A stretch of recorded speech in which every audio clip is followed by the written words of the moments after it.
Welcome to A Time to Thrill. I'm your host, Aime Austin. This is episode 20. This month, December 2021, I'm featuring one of my favorite authors, Kathleen Bittner Roth. So let me tell you about Kathleen, as I love to tell you about everyone. As I talk about quite often, I spend a lot of time in Budapest, in Hungary, and I think I got an apartment there about 9 years ago because time is passing quickly. And Kathleen's one of the first people I met. Actually, I met her in Southern California. And to say that she has been a gracious host in the city would be probably the biggest understatement of all time. Whenever I'm there and she's there, we go out. She's introduced me to friends, all sorts of things about the city that has made it a hugely welcoming environment. It's really lovely to know that I can go to my home away from home and have someone who's like, let's go to lunch, let's go to dinner, let's do this fun activity for Christmas, for the holidays, whatever it may be. And she's a delight and a joy, and I'm so thrilled that she lives there and that she's come into my life. So this month I have the pleasure of interviewing her. I was in Budapest a little earlier this year. Actually, I'm going back in 2 weeks. But I finally had the time to sit down and do an interview with her. I've talked with her for many hours in my life, but I wanted to share some of those kinds of conversations that I have with her with you, dear listeners, because her life is utterly fascinating. I think she's lived like 10 lives in the span where most people live one. And I can't wait for you to meet her, hear about some of her life, her writing, and just go on a little journey with me. Without further ado, let me introduce you to Kathleen Bittner Roth.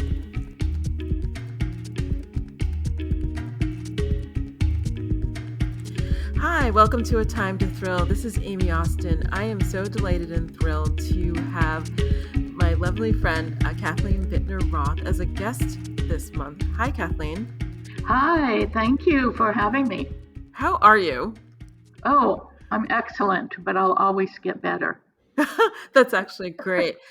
So how I know Kathleen, actually, I will not give everyone a long story, but basically I'm in Budapest for the summer.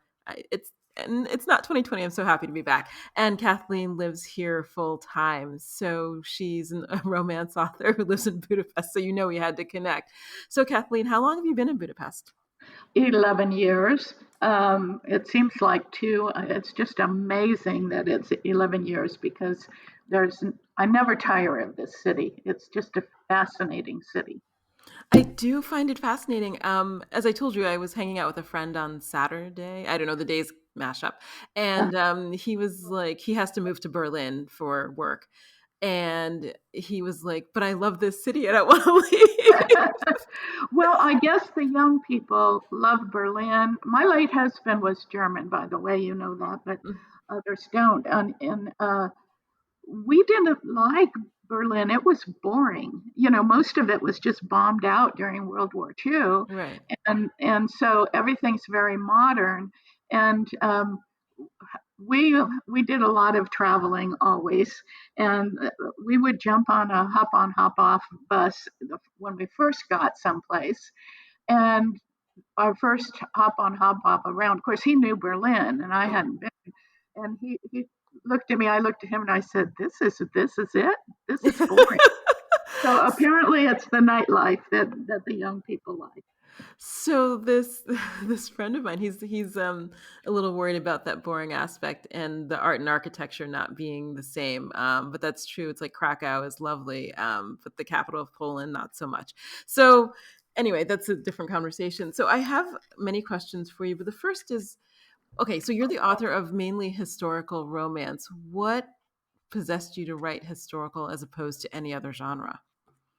I don't know. It was a surprise to me as it came, but I, uh, I, I realized, first of all, let me stop and tell you that I had a well-being center, very successful well-being center in San Antonio, Texas, for 22 years before my husband and I moved to the Croatian Riviera, and I thought that I wanted to write, but I thought that I would be writing uh, nonfiction. I would be writing my classroom material, my seminars, retreats, and put them all into book form and so on. But then when he died, and I brought him here to Budapest to a specialized center, and when he passed away, it was so quick and such a shock that I was empty. I let myself empty out, which I knew how to train myself for from the well-being center.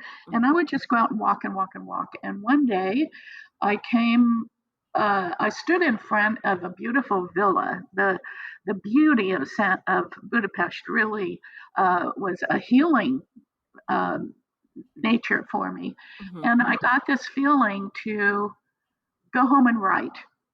And so, not even trying to choose a subject, anything, I came home, I sat down, I put my fingers onto the keyboard, and I sort of looked up at the sky and said, "You're going to have to kind of help me with this." And I started, I started writing just freeform.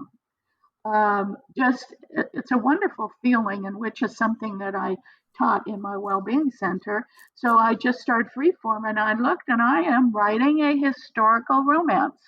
I didn't, Wow. yeah, and so it's set in everything seems to be set in the middle 1800s for me.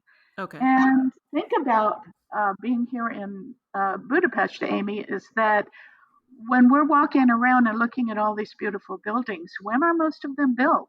In the middle 1800. 1800s. Yes. And so I'm really drawn to that emotionally.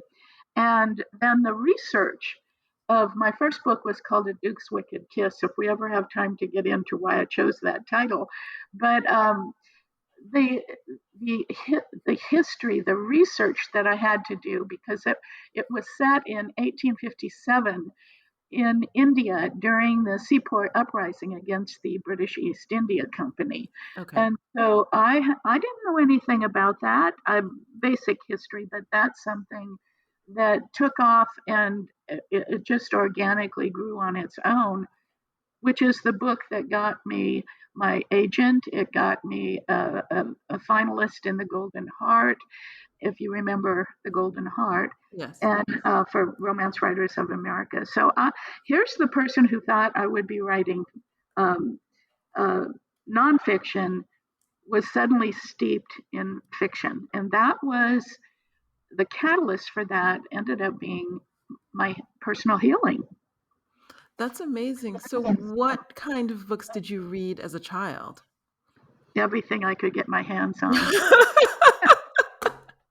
Did- Everything I could get my hands on. As a matter of fact, I lived in I taught myself to read when I was 4 years old, and which surprised my mother. She thought she heard one of her kids. There were six of us, and reading to my little sister. And she thought, well, they're all in school. How can that be? And she went in the living room, and there I was reading to my sister. Oh, wow. Then I would tell stories to put my little sister to sleep. So mom said, "You've always been a storyteller." Hmm. Uh, that's the only way my little sister would go to sleep, was if I would tell her stories. So I think that medium came out of that. But I would read everything. And in a small town, uh, even the library was somewhat limited. Hmm. And when I was in the seventh grade, I went to the school library to read. No, I was younger than that, because I went to the school library. I wanted Jane Austen's Pride and Prejudice. Okay. And she said, the librarian said that book was banned. Oh, wow. Can Okay. you imagine? I said, why? And she said, because there's prejudice in it. And I realized later she really didn't know what was in the book. So I was 9 years old, because my sister then gave me two books for Christmas, Pride and Prejudice and Wuthering Heights. Oh, And wow. I Okay. still have those two books. Oh, you do? That's amazing. That's Yeah, amazing. I know. So uh, I've would slip books off of my mother's nightstand, and she was into Anne Stewart Gothic kind Okay. of fiction, and I fell in love with that kind of thing too. I'm finding this is so interesting, but one of the things I'm finding, especially doing this podcast and speaking with authors, is that a lot of us have such similar backgrounds of either reading everything or because I used to read the cereal box. I mean, I would literally read anything. And a lot of slipping books from from parents. uh, because that's what was around. What is it that made you ask for Pride and Prejudice? Because I did not read that until much later. I read category romance because that's what was at my one of my grandmother's houses, but it's it's not it did not appear on my radar. Right, right. But I was reading something about Jane Austen. Oh, okay. And so I wanted her books, and Pride and Prejudice was. I asked my mom. She said no, she didn't have it, but she had read it. My mom also was really loved detective and mystery stories too. So I think that's why I end up writing historical romance with a real good dose of twists and mystery. Hmm. But so that's why I went to seek out Jane Austen to find anything I could on her. And so then when my sister gave it to me for Christmas, I can remember opening that up and holding that book to my heart and just saying, "Oh, I have you, Jane." and That my is and my dad rolling his eyes. And uh, I slipped away up to my bedroom to start reading, and mom even had to come up and say, "You get down here and join the family." You know? that's so funny. So can I ask you, because that's a lot of anticipation. What did you think when you finally read it? It was for a 9-year-old. The English spoken in it was new to me. Okay. And yeah, and so then it ended up my mom reading it, and then we would discuss it.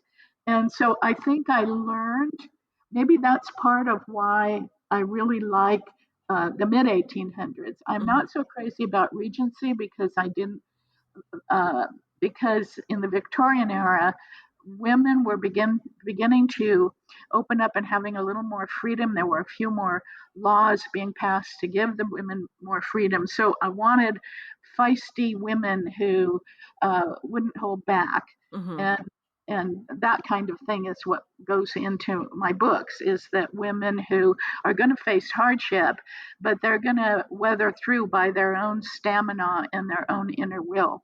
So, that's part of the twist and mystery, is how they come out ahead. And so the conversation that Jane Austen would have, say, with Mr. Darcy, Mhm. is I, wa- I would talk to my characters. Have you ever done that? Yeah, I talk to them all the time, but that's Yeah, I don't talk about that out loud. because I would be reading, and then I would say, "Oh, just like get over it," or slap you in the face if you don't do that. And so my family kind of laughed about. My mom was a quiet reader, but I was a noisy reader. Oh, that's so funny. I used to talk to Laurel Ingalls Wilder a lot. And, especially when washing the dishes when I was frustrated with her as a Well, child. I was so I was so hooked on reading, and I was a tasker, so I think it was kind of ADD. Mhm. And mom, it was my dad. He wanted to take a shower, but I was in the shower using all the water because it was the only place that I could go. A big noisy family, 8 of us, and Right. it was my turn to wash the dishes. So I was in the shower with a plastic bag over my book, reading book. No, the number the number of things we devise. I used to read under the covers with a flashlight. Flashlight. Yeah, yeah, that was my go-to. And mom, you know what? I can always remember the look on my mom's face, because it would be a school night and she'd open the door, and my little sister slept with me. Mm-hmm. We were joined at the hips, and I had to read to her, tell her stories, everything, and she'd be asleep, and I'd be under the covers with the flashlight. And Mom would say to me, "It's a school night. You need to go to sleep." But I could see the look in her eyes, how she really, really hurt her to tell me to shut a book down, to close the cover of a book, because she loved reading so much as well. She Oh, under, she understood me. this is so interesting because I have this conversation with my friends, but not with my son. But sometimes I'm like, you have to. I want, as a parent, he needs to sleep, and I know that. But part of me is like, oh, but just go do it. Nobody cares about tomorrow.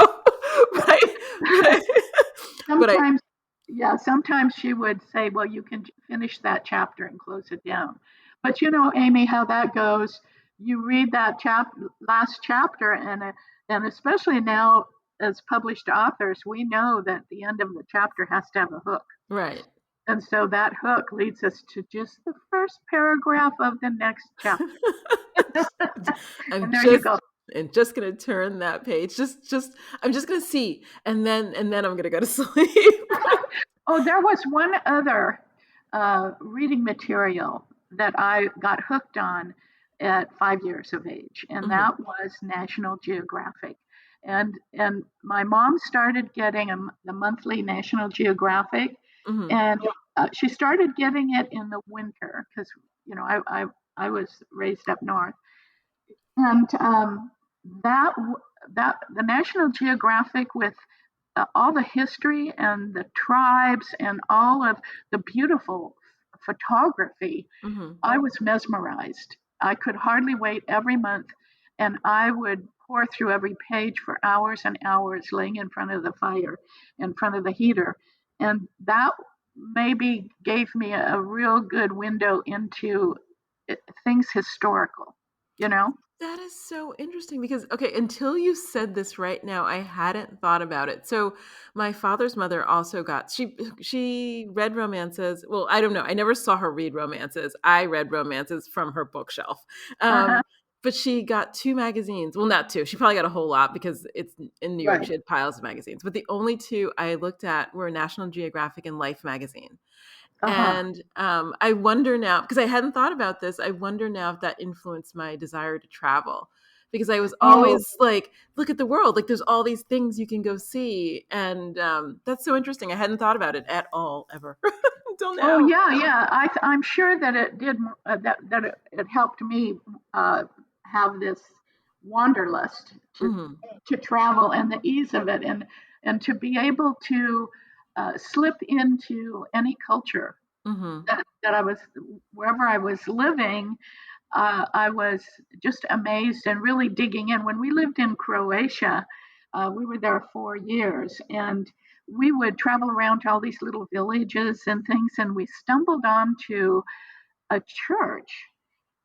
Now, I Hmm. had read a lot about the Knights Templar, Okay. and I knew that there were somehow in my all my reading, I knew there were certain symbols that when a Knights Templar wandered into a place, there would be a symbol that it was okay. That was a light in the window for them. And we stumbled into a little village in an old 12th century church and big, huge beams. And I looked up, and carved in the beams was the message that it was a safe sanctuary for the Knights Templar.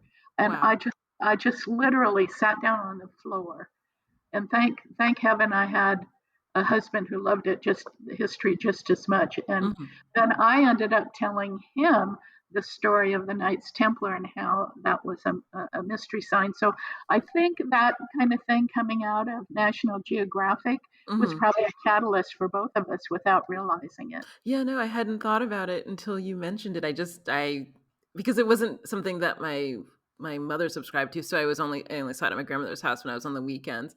I mean, I would sit, it was interesting because, when you're sitting reading, nobody bothers you. Uh So, huh. I mean, you can do whatever.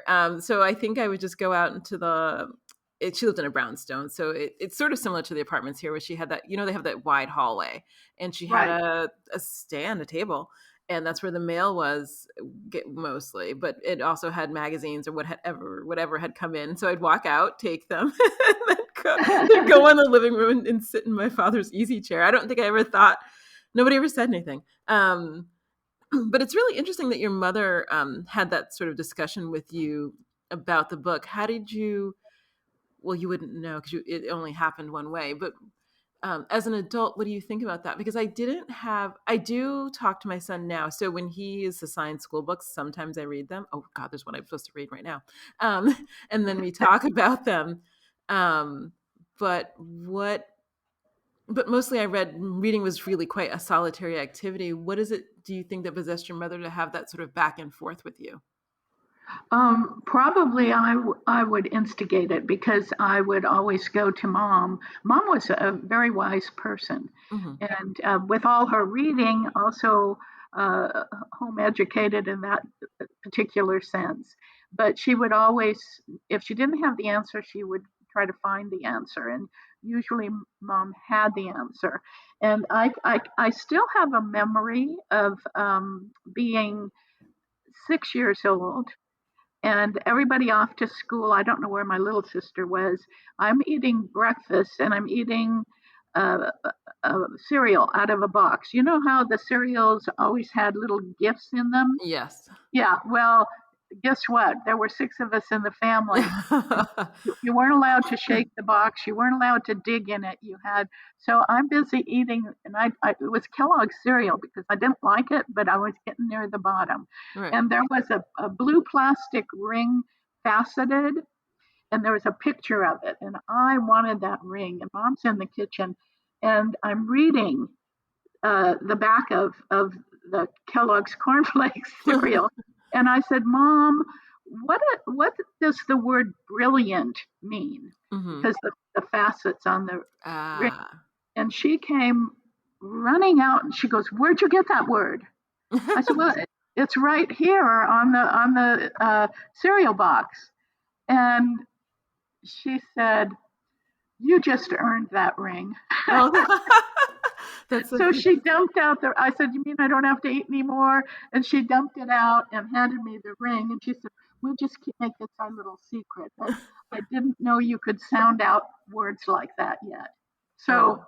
yeah, so I was really in love with words, Mm-hmm. and so by in the eighth grade, uh, if you, my English teacher said, whoever would read War and Peace will get an automatic A, and my hand went right up because I knew I could do that, But I had to do a book report on it, and she called me back later, back after the class, and she said, "That's the best book report on War and Peace. How'd you do that?" You know, Right. and so apparently there that love of reading when it's instilled so young um, has its benefits, but I also think we have sort of a destiny, Mm-hmm. and we take the road less traveled. We travel different roads, but ultimately we make good choices, bad choices, and I think everything is a tool and a teaching teaches us. And I think as you're talking, saying your love of reading and my love of reading and flashlights under the covers and sounding out words, that we were on a track, we were on a path, and here we are. And I think that I was just thinking about that yesterday. We're always learning. Do you learn something every time you write a book? Right. Yeah. We learn something from our own writing Mm-hmm. and from continuing to read and being thrilled with reading other authors and how they word that. Do you read differently now because you are a published author? Do you look Do I at read? things differently? Well, I do. So that's okay. So there's an upside and a downside. One of the the downside is that I read less romance. But the upside is, well, no, the other downside is that sometimes I pick apart the writing. I'm like, oh, that doesn't quite work. Why? Yes. But the upside is that I I can see things that work brilliantly, and I'm like, oh, I often wish I could just write like that. There are a couple of authors, and I get lost, and I don't get lost as often as I used to as a child, but I get lost in it, and I think, oh, what did she do? What Yeah. did she How do? What did she how'd do? she do that? And the brilliance of somebody. I will read some people because maybe I'll read about how they can write so tight. And Elmore Leonard Hmm. is one of them. He's not my favorite, but then I read and I go, how did he do that? How did he paint that picture? You know, Hmm. Right. and James Lee Burke is another. Uh, he writes about a really broken detective, and his metaphors are so good. Like, how the heck does he think all that up? And yet, somebody will turn around to me. I was having coffee with somebody Saturday, and the one man is an artist Hmm. and beautiful artist. And then he said, well, how do you think up all these stories? How do you get all those metaphors in? I go, oh, isn't that interesting? Right. Because, Yeah. Yeah, it's I do. I was just talking about that with another author because sometimes if I go back and read a book that I wrote years ago, I'm like, well, that's really interesting, but I don't remember thinking it up. uh-huh. Oh, yeah. Where you think, gee, that was really good writing. Where'd that come Where'd from? that come from? Because the book I'm working on now just seems like a slog. Well, I write, uh, I'm a pantser. I write by the Hmm. seat of my pants. I don't plot. Is that what you do? It is. I don't plot. I okay, so 20 something books in. I hear that there is something to plotting. So I am not going to plot. I'm not going to change my process. But one of the things I'm thinking about is having a longer think about what I'm going to do before I write the book because I usually just sit and start. And but it what it ends up for fit the pantser problem is that I have fits and starts. So I started a book last week or the week before, and I thought, oh, this is going great. And then I hit a wall because I knew nothing about the twist I had taken. And I had to go to the library and get a book to learn all about it. And that's where I'm stuck now. I'm reading a book about Ohio in the mid 2000s. And I was like, okay, well, I need to read all of this and then I'll get back to the book. But see, I don't think that's a waste of time because that's research. It You is. know, Yeah. when I wrote my first book, A Duke's Wicked Kiss, and it's set in India, I even paused to go to a Indian clothing store and try on saris and everything to see what it felt like, Hmm. and then come back and then I pick up on it. But Stephen King, I love his book on writing. Hmm. It's not so much about how to do the writing, but giving you permission to just free flow. And he's a pantser because Yes. he's a firm believer that if you plot everything, then you miss the side characters, secondary characters that are off in the periphery wanting to come in and join in. And so that's how my uh, uh, characters evolve, where somebody will show up halfway through the book and then they become the next book in the series. And Yes. so I love being a pantser. I did try to be a plotter. Oh, I belong to a critique group, and my critique partner, that she and I are the closest, she is a staunch plotter. And so we're very different with that. And so I tried, and I even joined one of the classes on plotting that she was taking. hmm. And I ended up in 3 days, and I'm not prone to headaches. I had such a headache, and I thought, this is not fun. And so I went back to being a pantser and thinking, if nothing sells, that's okay. I'm just writing because I love the writing. Yes, no, I mean, I think we've all had, I don't know if plotters have ever had their pantser moments, but I know a lot of pantsers have had their plotter moments. There was a year that someone sent me like plotting materials and then she was like, she's a plotter. And I was like, okay. And she's like, I write fast, you should try this. And I was like, okay. And and I looked at it and I thought, I don't think I would enjoy it because I think part of the enjoyment of writing is telling myself the story at the same time that I'm writing the story. Yes. See, that goes right back to me uh, putting my little sister to sleep at night telling her stories, Mm-hmm. you know? And she'd always fall asleep before the end. And then she'd get up in the morning for breakfast and she'd say, "Okay, how did it end?" I said, "I don't know. I made it up. You fell, you fell asleep, so I quit." And that's the catalyst for being a pantser, I think, is the unfolding and the enjoyment and the surprise of having twists and turns, and I love twists and turns in my um, fiction. I Mm-hmm. just love that, and so I like to be just as surprised as the reader is going to be. Yeah, You know, no, I do. I do. I enjoy that. So the other question I have is, so we talked about what about Withering Heights? What did you think of that? Because that's a wow. different book. I mean, than Pride and Prejudice. I mean, it's so different.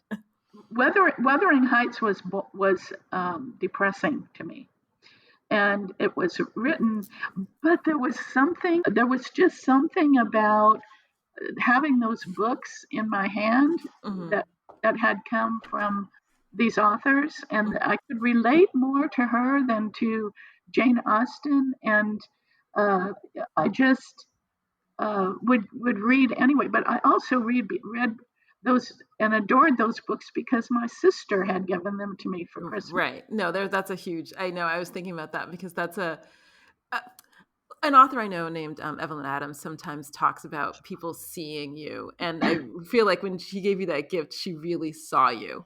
Yes, yes. And the other thing that she did the following year, she gave me a monthly series to the Metropolitan Museum of Art because I loved ballet Hmm. and I loved the art.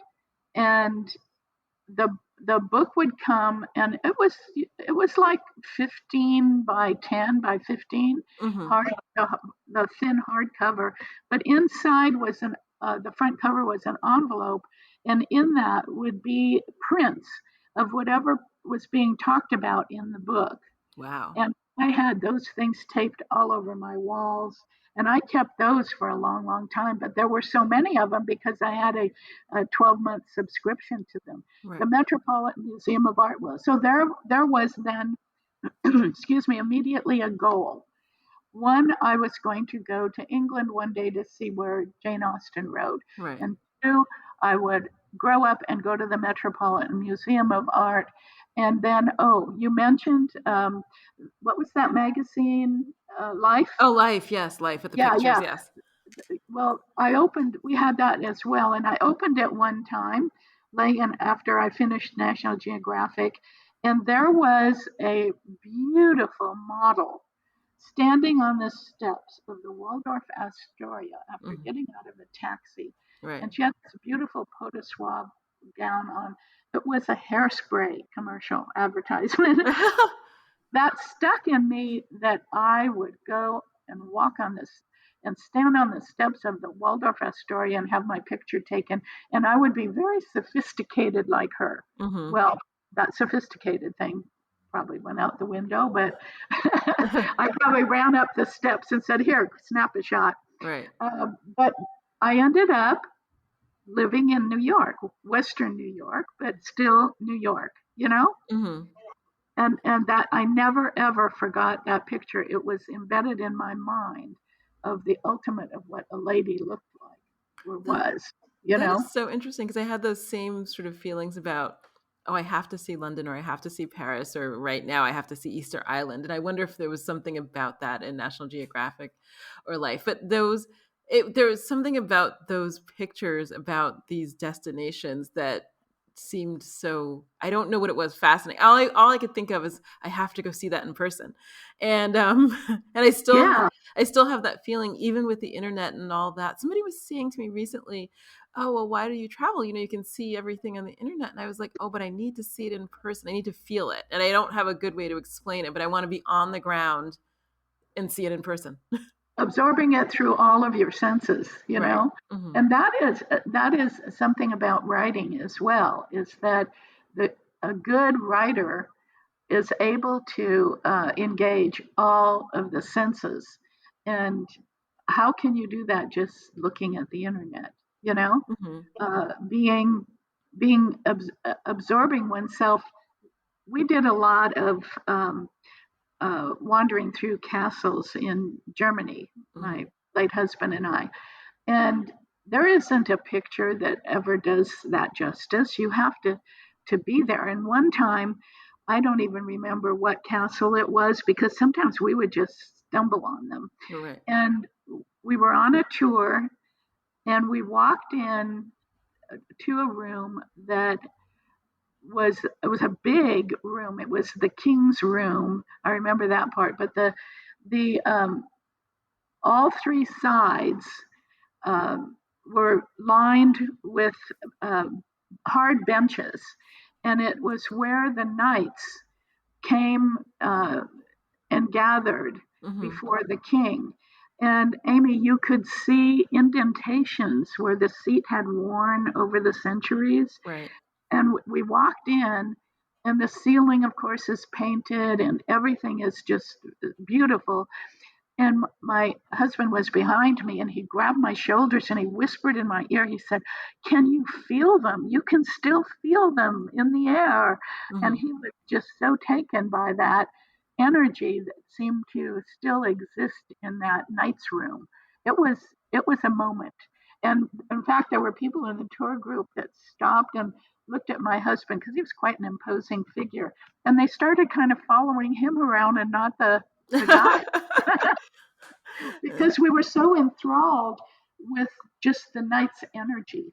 And I think that the people in the tour were picking up, but they didn't know how to identify it as much as my husband was also an artist. He was a Mm-hmm. builder and artist, so he had a sensitivity as well with picking up energy like that. You know that, oh, I'll write about it and he'll paint it. Right. No, I feel that. I sometimes so this weekend I was up at it was a Uh-huh. national holiday in Budapest and we were on the Buda side, but the days before I had been up at the castle because they're renovating a lot of things in Budapest right now. But when I walk through those rooms, I think, oh, like especially because a lot of them were built, in the mid 1800s, and I think so many people have walked through here and so many things have happened, and it's not I'm not the first or the last, but there's something about that. I don't even know how to explain it. Even Yeah. when I walk into, Oh, yeah, when I walk into my building, I was buying, we talked about this. I was buying, right. renewing my house insurance and they have to have the year built of the building. And I thought, there's so much has happened in the years. Oh, which reminds me, when we get off, I have to tell you, there's a website that has all the old architectural history of Budapest. If you just put in your building parcel number. Yeah. Do you know that the gal that used to live downstairs, Hungarian spoke English, and she dug around and got the original plans to this building. Right. So Yes. I Yes. have the yeah, I have the original Oh, plans, you and do too. Yeah. So this website do has all the you? original plans. Yes, because so what we were talking about, they're doing all the renovations in Budapest, a lot of the renovations, and during the communist era, there were very few renovations. So they're doing a lot of renovations, and I had always wondered how they can figure out this building had. How do you know this one had cherubs and this one had roses and this one had grapes spilling out of it, whatever Yeah, it yeah, is. But I realized yesterday when I came upon the website, because I was looking for more information about the building for the insurance, that they talked about who and how plans were stored over time, especially during the wars and during the communist era. And I was like, that's fascinating because they can take out the plans and then recreate what it was in the 1800s, and also some original photographs of the buildings over time. yeah. And that's see now that amazes me because, and when I bought this flat and renovated it, I insisted on keeping the original windows and doors, Hmm. and it was frankly in bad shape. And I thought, oh, I don't think I can get these windows and doors. But a wonderful person showed up that knew how to do this. So I have the original windows and doors that he restored. And he said, no, it has to be this, and you have to take the paint down to this. And I was just so thrilled that I could have except for the kitchen, Mm-hmm. Everything else, the kitchen and the bathroom are modernized, but the rest of it is original. Oh, interestingly, so I do have some original glass. It is so wavy. I So know, yeah. I've got little bubbles in mine, but I don't care. I know. It's just I so love every bubble. because so when the windows are closed, I look through and I go, "That's a little wavy." But yeah, it's I do enjoy it. So what you continue to write historical? Did you ever have sort of a call to write contemporary? Huh, well, that's interesting. Never before, but I had two publishers, Hmm. and so two different settings. And my Bio Bad Boys, which is set in the 1800s before the Civil War, so Hmm. it's when New Orleans was at its prime, the wealthiest city in America. And when I finished um, book three, and I thought that was it. But what started haunting me was, well, these people were just came alive to me. Right. The, I wrote about the French Cajuns, and all of a sudden, I start kind of dreaming or going to sleep at night as I'm drifting off. A little story starts sort of talking to me about what happened. How about if I write a contemporary about uh, the descendants? Hmm. And so that's kind of coming out.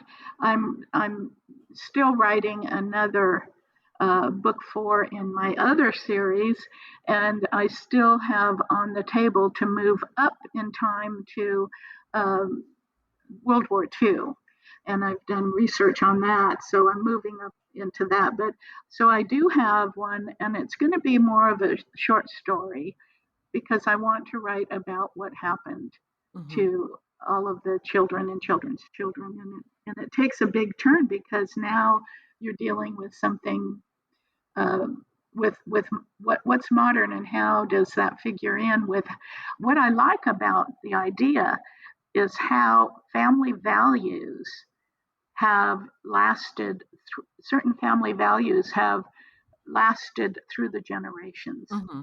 I want that in there. So, and I, in my last book, there is the heroine paints a life-size portrait of the hero, and in the contemporary, that painting is hanging over the fireplace of the contemporary hero.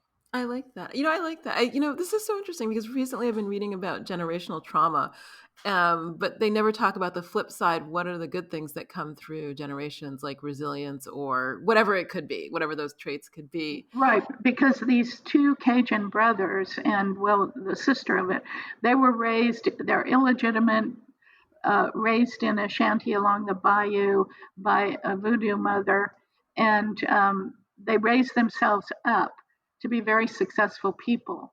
But within them is the knowledge they're still never quite belonging because they're illegitimate, they're bayou people, so on and so forth, and there's a incredible history of the Cajun people that were in the 1700s were ripped out of Acadiana, Hmm. Canada, and dumped. Can you imagine anything more different in weather? Dumped Right. into the bayous in Louisiana, and out of this, they raised up out of nothing, and the people today, they're very strong, resilient people, and I love that kind of thing. And there we go again with history and how people develop, and so somehow I work all that into my my stories. Do you think that there's a theme in books of not quite belonging? Because you just said that, and I was thinking that's often, I mean, well, like I don't know why Harry Potter comes to mind, but it is a consistent theme of books of the hero or heroine feeling like they don't quite belong. Yeah, that's interesting, and also um, feeling like they don't belong are the females that I write about in the 1800s, mid Mhm. 1800s, that do not like the restrictions of them because simply because they're female. Right. And so there's that sense of not belonging too. And in a way, Stephen King wrote that in that on writing that every author injects a little bit of themselves into a story. Right. And I know when I was 5 years old, there were 5 girls in the family and 1 boy. And my brother was allowed to do things that girls couldn't. And none of my other sisters said anything, but I resented that. I didn't resent my brother. I resented that I couldn't do things that the boys could. Right. So that was instilled in me way back. So that part of me goes into my books of writing resilient women who are survivors who sort of buck the system and they're going to do whatever they want to do. And somehow, they're restrained and they don't like it. Mm-hmm. And so I will research women in history. There's a woman that featured in my books, Lady Hester Stanhope. Mm-hmm. She was. Have you heard of her? No. She was the secretary to her uncle, the Prime Minister William Pitt, and she was so good at her job. When he died, England gave her a pension, and she never married. She promptly ran off to the desert. She dressed like a man, smoked cigars, did whatever the heck she wanted. And so in my Malvern, a Magnificent Malvern series, there's the matriarch in there claims to have been best friends with Lady Hester Stanhope. So I researched Lady Hester, and I used all the things she did and wove them into the matriarch everybody called Mum. And she's kind of halfway, you think, well, is she crazy? And then did she make up all those things? Was she really that wild? And then, her grandchildren find letters that's proven that she's done this stuff that, living in Bedouin tents with princes and things like that. It's fun. It's fun to write all that stuff and base it on Lady Hester Stanhope. That is so there were women back in any. I did have some reviewers say, "Oh, women of that era wouldn't do that," and you hold your tongue, thinking, "But that came from Lady Hester Stanhope," know. Right.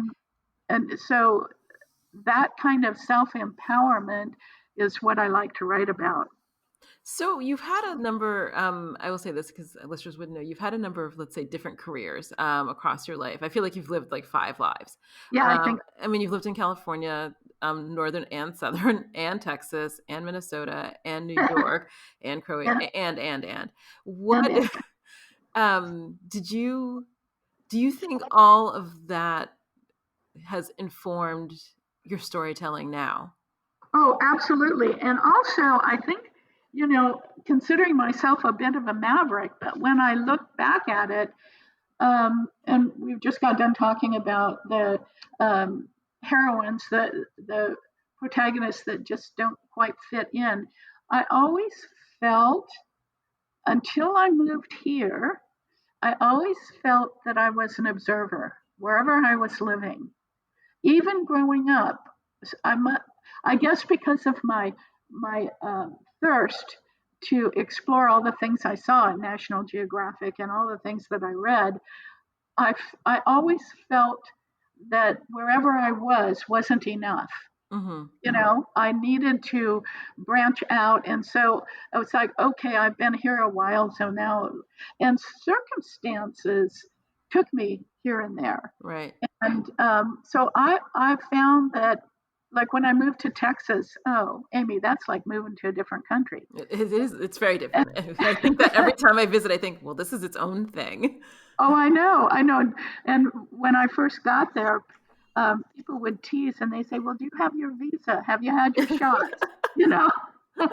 And I adored the difference, but also the fact that Texans really are Texas friendly, and they embraced me. And at the time, it was the best thing that could happened to me was to be embraced, moving someplace where I knew nobody. Mm-hmm. Somebody said that. I read someplace. If you want to grow, um, you move someplace where you've never lived. If you really want to grow, you move someplace where you don't even speak the language. And so when I went to Texas, I knew nobody. Mm-hmm. And I went on that premise. I did some research on where to live Right. and what to expect, but I didn't expect that it would be like a foreign country. So I'm walking down the street of Budapest one time, and the thought struck me, I said, how did a little girl from Minnesota end up in Budapest? Right. And, and through my mind was running this: if you really want to know who you are, you move someplace where you don't even speak the language. And Hungarian is considered the second most difficult language in the world. So there I was, talk about being a foreigner, Right. and then falling in love with a city and a country and feeling more comfortable here than any place I have ever been. Right. I feel at home. And I think it has to do also with being constantly surrounded by all this history. Right. Yes, because you're not. Yes, because there's a sense that you're not alone. It's not like the ghost. I don't want to make it too mystical, but Right. it's as if at any given time when I'm walking down any street, there's so many people who have come before. It's I don't know how to explain it at all, but that's Exactly. You're part of the greater, mm-hmm. you know, Yes. the greater expanse of the world, literally, which is also part of why I have other places. I haven't been to Ukraine. Mm-hmm. I mentioned I have a niece who loves to come here, and then we traveled together, went to Portugal and so on. Right. And she says, where next? And I'm thinking of places. I said, what about Ukraine? And she popped up immediately. There was some kind of ballet center there, and some town, and she knew. She's Right. okay. We're there next, And then the other part of another direction is that I want to go to the Giraffe Hotel in Kenya, Okay. and that is in my mind a picture of straight out of National Geographic. Wow. So yeah. fulfilling a destiny from when I was 5 years old. That's so interesting. My list is different, but it's probably a similar. I mean, we were going to go to Egypt when we were going to fly here in 2020, Uh-huh. and then I was going to take my son to see the pyramids, and so maybe in 2022. I don't know. We'll see. COVID notwithstanding, but that's one of the things I've always wanted to see. And so people keep saying to me, "It's not going to be what you want it to be," and I keep thinking, I think it'll be enough. I think it'll be. Yeah. You know what you're wanting to be absorbed in. You can set aside, just like being up Friday during the holiday here. Right. So many people, but weren't you able to look at the buildings where we was where Empress Elizabeth of Austria was her favorite place to walk. Right. We were in her very gardens. To me, all the other people disappeared. Right. That's my sense too. I think that is my sense. Because my ex, whom you actually know, one of the things he used to hate was when we would travel places. He was like, "Well, I hate that there are so many people," and I thought, it doesn't bother me at all because I feel like I don't know how to explain it. I feel like they disappear in my head, and I'm just sort of there taking it in a historical sense. The other people are not relevant at that time when I'm sort of. Yeah, that's exactly like it. Just like when Hans and I walked into that knight's room in that castle, it was like even everything fell away, and it was just picturing those knights, those worn seats, and picturing those knights. And it was like for a moment there, Hans and I were all alone in that room with all those knights of old. Mm-hmm. And then we look behind us and the tourists are following us. So what is your favorite place in the world that you've been other than Budapest? Because you picked that. Oh my, how do I pick one? There was something wonderful in everything. If you take something of each place, Mm-hmm. like when I said Texas, it was the friendly people. Right. San Francisco, um, the Palace of Fine Arts in Golden Gate Park. Mm-hmm. It was like I couldn't get enough of that. Right. Um, those kinds of things. And Croatia, we were right along the Adriatic, and uh, the memories of that cleanest side of the sea. Right. Then taking that high speed catamaran 2 hours across to Venice, and then slowly entering Venice through the Grand Canal, Mm-hmm. that has to be a favorite. Mm-hmm. I mean, it is breathtaking to be able to sail into Venice in that way. Not on a cruise ship, I know. Right. but on this catamaran, which is fairly small in comparison, and you speed across the Adriatic, but then you slow down and you just move slowly into that Grand Canal, and you see all those old buildings. Listen, I had stories running through my head every time we went. So those are my favorite things. Mm-hmm. But I think being in Budapest, it's sort of it took me. I've been here 11 years, Right. and it wasn't until I'd been here 7 years. I was on a 7 month uh, book tour in the United States. And after my sister in Southern California was after me to move back there. Right. And so after about 6.5 months of going everywhere in the United States, and I looked at my sister, I said, I'm ready to go home. I want to Mm-hmm. go home. And she said, well, where's home? And I said, Budapest. Mm-hmm. And then I knew that something had happened inside of me. And years ago, when I was single and I was dating a Texan, Mm-hmm. and we were out to dinner, and in the middle of dinner, he looked at me and he got this strange look on his face, and he said, you belong in married to a European. You belong in Europe. Mm-hmm. I said, what made him say that? Right. I didn't have any idea how he connected any dots. I did want to one day have a pied a terre in Europe. I Right. wanted, maybe France is what I thought, or something. Never in my wildest dreams thought it would be Budapest. Right. And never in my wildest dreams would I think that I would, uh, that my career would shift to writing historical romance in a historically romantic city. Yes. No. That's. How's that, No. That's that. No. That's amazing. That's But I amazing. also remember something that struck me. I was reading a biography of Benjamin Franklin, and his quote was, every man should have at least 3 careers in their lifetime. And he said, because if you don't, you will end up in a rut. And do you know what a rut is?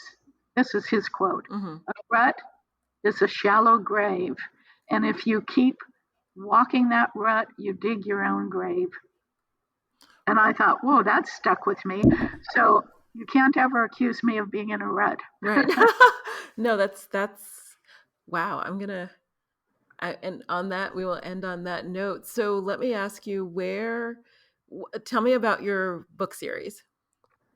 Okay, well, A Duke's Wicked Kiss is the standalone. That's the first book that I wrote, Okay. set in the 1857 in India and England. Okay. And then the next series is called Those Magnificent Melbournes, and that's set in England and Scotland. Mm-hmm. And the Malvern family is a big, wild family with Crazy Mom at the helm. But there's also a mystery in each one. Why are they what they're doing? And that's a 3 book series, but I'm currently writing book number 4. Okay. The other series is set in the United States. There are actually 2. One is When Hearts Dare, and the first book is set in the New Orleans era. The second book is set starts in San Francisco, ends up in Scotland.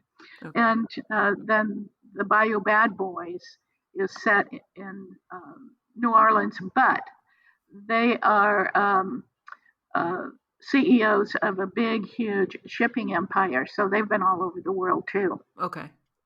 Yeah. And what's coming up for you? I know you had a release because I sent a newsletter. The last book, did it come out in May or June? Wow. The last book came out in June. Okay. Lily. They all have female names. Mm-hmm. Celine, Alana, Josette, Felice, and Lily. Okay. Yeah. And a mystery in each one of them. You have to, I love the twists and turns. Let's take you down a road that you hadn't expected would happen in a typical romance. Okay, and your books are available everywhere, and if bookstores are open, They're open, right, or in on Amazon and Kobo, all of that. So Kathleen, thank you so much for taking time to speak with me today. It's actually a cool day. I mean, cool weather-wise. It's in the 70s, so I'm gonna go take a walk around and maybe take some photos. Although it looks a little cloudy, so. Well, thank you for having me, and it was great fun. We probably could have talked on for another 2 hours. Yes, and one of my friends who was listening to a podcast, she was like, I was only going to listen to 10 minutes, and then I listened to the whole thing. So I try to keep it short so that her kids don't think that she disappeared. Well, we will talk about this all later, too. One of the things that I leave with is in one book, Alana features an old Asian master that I worked with for years under looking for self-concept, and he taught me kindness to all living things. And so I wish you well, and thank you for having me. Thank you so much for being on, Kathleen Bittner Roth.